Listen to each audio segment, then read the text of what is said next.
2018년 9월 13일, 오늘은 70년 전인 1948년 9월 13일 미 군정청으로부터 사법권을 이양받은 사법주권 회복 70주년, 대한민국 사법부 70주년이 되는 날입니다.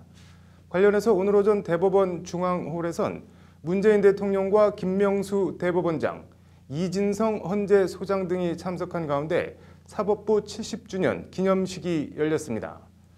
사법농단 재판거래 파문 기념식 분위기는 엄중했고 대통령의 입에서도 대법원장의 입에서도 사법주권 회복 70주년 축하 단어는 나오지 않았습니다. 오늘 앵커 브리핑은 대한민국 사법부 70주년 법관 선서문에 대해 얘기해 보겠습니다. 사법부 70주년 기념식, 기념사를 하는 문재인 대통령의 얼굴엔 작금의 사법부에 대한 안타까움과 단호함이 교차했습니다. 법관 판결에 의해 한 사람의 운명은 물론 공동체의 삶이 결정된다.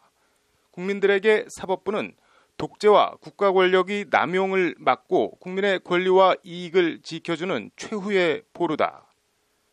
막대하고 막중한 법원의 권위와 무게, 하지만 그 권위와 무게가 속절없이 진흙에 처박혔다는 것이 문재인 대통령의, 법원의, 그리고 국민들의 인식입니다. 지난 정부 시절의 사법농단과 재판거래 의혹이 사법부에 대한 국민의 신뢰를 뿌리채 뒤흔들고 있다.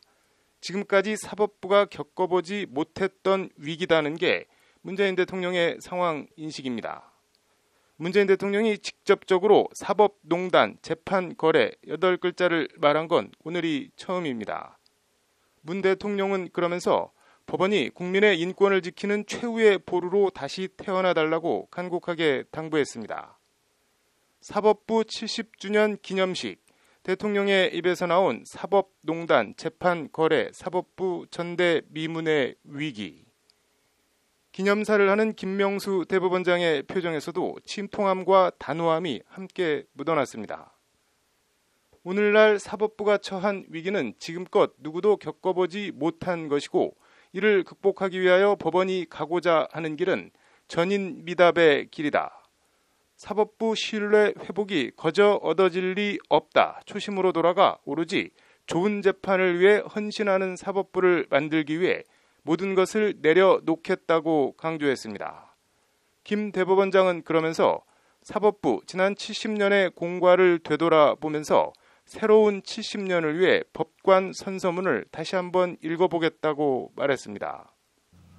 오늘 사법부 70주년 기념식이 열린 대법원 중앙홀은 대법관 취임식과 신임 판사 임명식이 열리는 곳입니다.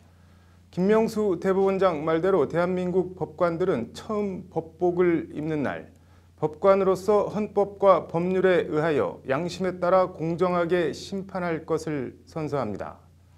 그런 생각이 듭니다. 전대미문의 사법부 불신이 꼭 양승태 사법부 시절 벌어진 일 때문만일까요?